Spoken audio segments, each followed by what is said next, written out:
So AI can break down silos. It gives structure to unstructured data.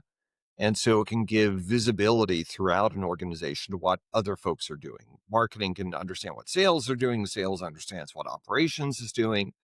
And you can have just natural language queries. You don't have to go into some very complex SAP system to find out all your answers. So that is hugely important for breaking down silos. There is, however, a danger to that. Back in 1900, ships had a tremendous amount of autonomy. The captain got the admiral's instructions and could basically go out there and do what he thought was best. And by 1930, that autonomy had almost entirely gone away. And it was due to one invention, the radio. Because the admirals could give orders, they did. There is a human tendency to meddle in other people's business. So we need to be very careful about not making AI into the new equivalent of the radio. Now that we have visibility into what sales is doing, we're going to go meta. No.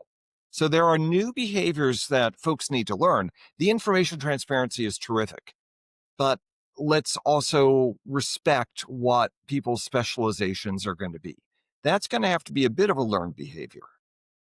So does that change the middle manager role? Is that what starts transforming this middle manager into a person who's interpreting or using this information different than managing, just kind of tasks? Yeah, I think that that's a really good point. It does. I mean, the middle manager is the translation usually in an organization between the information and the action. They make action happen. And so they might have a lot more transparency of information.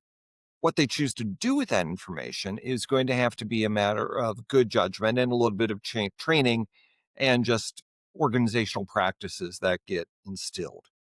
So the middle manager is taking information from AI systems and hopefully querying it using critical thinking and really thinking, how do I get the right answer, the best answer? Right. And then what do I do with that? And how do I coach people to use that information appropriately at the front line?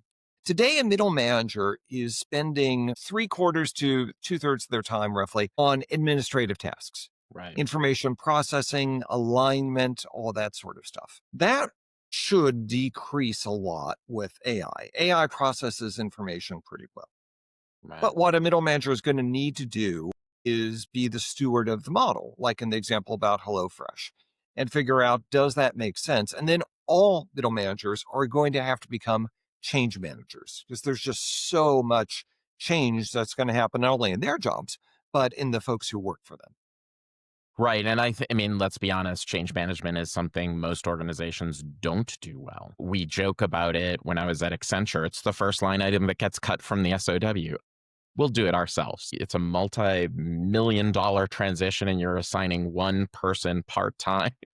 That's not really a recipe for success. And so as we move into the AI world, the transformation, I guess the transformation steps haven't changed.